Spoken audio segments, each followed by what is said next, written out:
Hello everyone, my name is Jackie and today I will be presenting a two-person play called Wake, written by me. I will be playing the character Zach, a young man in his early 20s, and my scene partner, Sunny, will play the character Sharon, the fairy woman of the dead.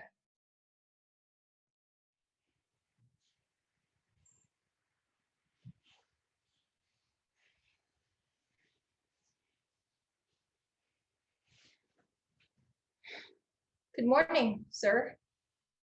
Do you have any openings for today? Well, what time is it? 2:30 p.m. You're right on time. Come sit. What are you looking for? I would like a trim, please. It's a little messy around the ears. Would you like to have with a wash? No thanks, I don't have a lot of time. Don't worry, I'll make it quick.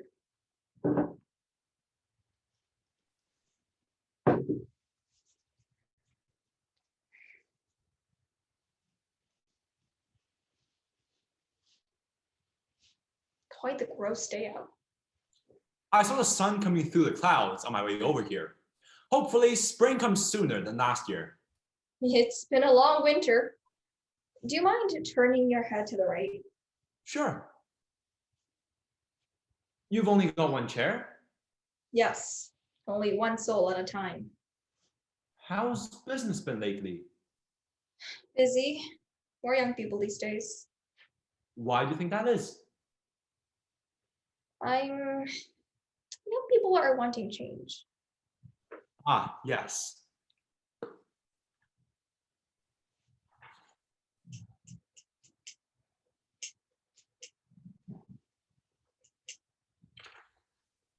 What are you reading? A poetry collection by Mary Oliver called Why I Wake Early. Like poetry? I do. I'm actually headed to a poetry conference after this. Wonderful. Is it about Mary Oliver? It was about Edgar Allan Poe, but Mary Oliver passed away recently, so we've switched our focus to her. Sad. My brother used to read a lot of Poe. He was a tremendous poet, although his writing is too dark for me. I actually recited The Raven at his funeral.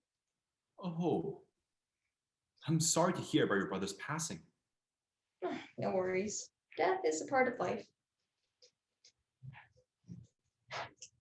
So you like poetry? Very much. Is Poe your favorite? I like him. But if I had to choose, Robert Browning is my man.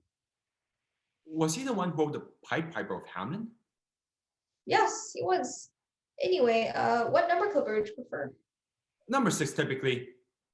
Browning is still too dark for me, although I am appreciative of his influence on Emily Dickinson. Seriously? Dickinson? Absolutely. Why? Well, she honored him as Steve for hope, suggesting that it is the only thing that allows individuals to move through adversity. I'm not very familiar with that kind of poetry. Well, here's one of my favorite poems by Emily Dickinson called Hope is a Thing with Feathers. It just might change your attitude about her. Hope is a thing with feathers that perches in a soul and sings the tune without the words and never stops at all. And the sweetest in the gale is heard, and sore must be the storm that could abash the little bird that kept so many warm. I've heard it in the chillest land and on the strangest sea, yet never in extremity. It asked a crumb of me. Why is the storm sore? It's an extended metaphor. Emily was trying to say that hope, the bird, sings to both rain or shine, storm or gale. I don't understand the reasoning behind the metaphor of hope as a bird. Frankly, to me, hope is like a crazed bull. What makes you think that? Like a bull in an arena, hope charges in one meaningless direction and then another. Sooner or later, death will immobilize it. I disagree. For many people, hope extends beyond the realm of the living. I wouldn't compare it to a crazed bull. But ignorant people just presume that all metaphysical realms are sunshine and rainbows. How would you know? Heaven doesn't exist. I'm sorry? Think about it. Has anyone seen what heaven looks like? I don't know, but there's Do evidence. you know where heaven is? No, Is there any proof at all that people are at peace after they die? I guess not. Case proven. Hold on. How does it look? It looks great. You read my mind. What do I owe you? One obelus. All right.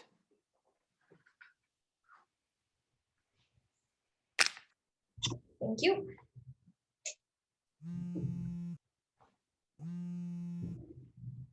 Hello? This is Zach. The conference room was booked in the afternoon. We booked on the 14th. What? They should have told us earlier. Okay.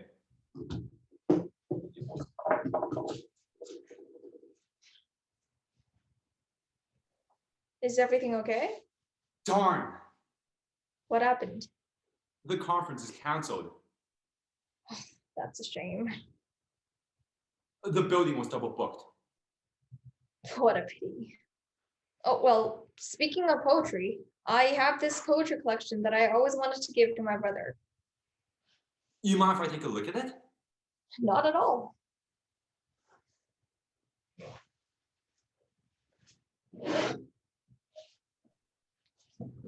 Here we go.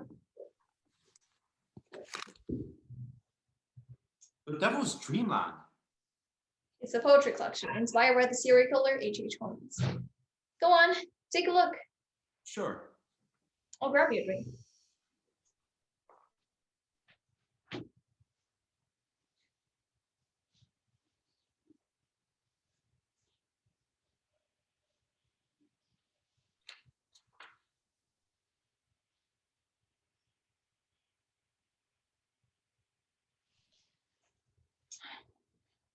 Here we go.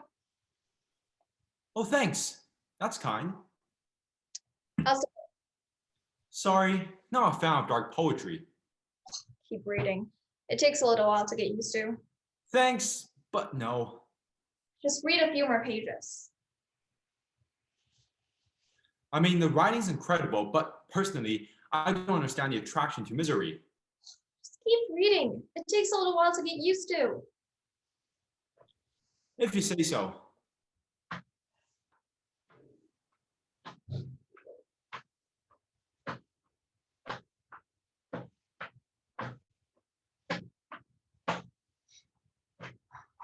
Are you starting to get it? What am I supposed to get? I mean, all that the book discusses is the murder castle and the gruesome killings that happened there. The philosophy in the book is about how life is meaningless. Definitely. And because of that, I feel uncomfortable reading it, as it directly contradicts my view. Well, sometimes you have to confront your deepest nightmares to grow. Sure, but What? I don't like to read about the killings of other people. Why? The poems are almost arguing that the only reason we live is to die. That's the idea. To live for death? Yes. I disagree. Life has meanings because people have dreams they want to accomplish. Dreams don't matter. They're just the simple cogs in a machine called life. Eventually, every cog will stop and the machine of life will end. There is no meaning behind when it started or ended. You can't outlive death. It's universal. Has anyone ever told you that you have a really pessimistic view of life? No, but they say I'm the most honest. Why do you exist? What? It's a simple question. Why do you exist? I exist because of God. Charlie, so you're religious. And why does God exist? He exists because I don't know. Hell, you don't even know why your creator exists. But I know that. Just admit that you didn't have an answer. Yes, not. Face it, Zach. As Nietzsche put it, God is dead. But Nietzsche drove himself crazy. He just accepted life for what it is. The leap of faith.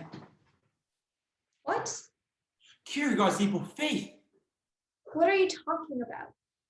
Kierkegaard struggled with the same questions as Nietzsche, but instead of driving himself to a point of craziness, he decided that people have to believe in something far greater. The leap of faith. It's a belief that rationality is not the way to find meaning in life. We must take a leap of faith, regardless of empirical evidence. So, fairy tales and myths are real, but science isn't? That's not what I'm saying. Then what are you saying? All I'm trying to say is that people have to believe in something bigger than themselves. Is that why you don't try your best in life? Because you think that there's an afterlife? I try my best in everything I do. Then why have you made so many mistakes already? What mistakes? When you were kicked out of 5th grade and had to be homeschooled, at the community college when you were caught cheating off another student, your pitiful pizza delivery career? How do you know all this? It doesn't matter how I know. What matters is your worthlessness, Zach. How do you know my name? Maybe if you did something with your life, then I wouldn't be here right now. Where am I? Face it, Zach, your life is worthless. Your parents have stopped mourning for you and your friends have as well. Because people get over it. Who are you? Death is inevitable. Just give in. You're a maniac and I'm out of here. Ugh. Leaving so early? Ugh. Ugh. Life isn't served on a plate. Instead, it is something people have to fight for. I'd rather live my entire life in the dump than to die. Not because I'm afraid of death. Oh. Death is an alternative open to cowards who wish not to face the challenges in life. But I am beyond that. I know now that hope was the thing I was searching for this whole time.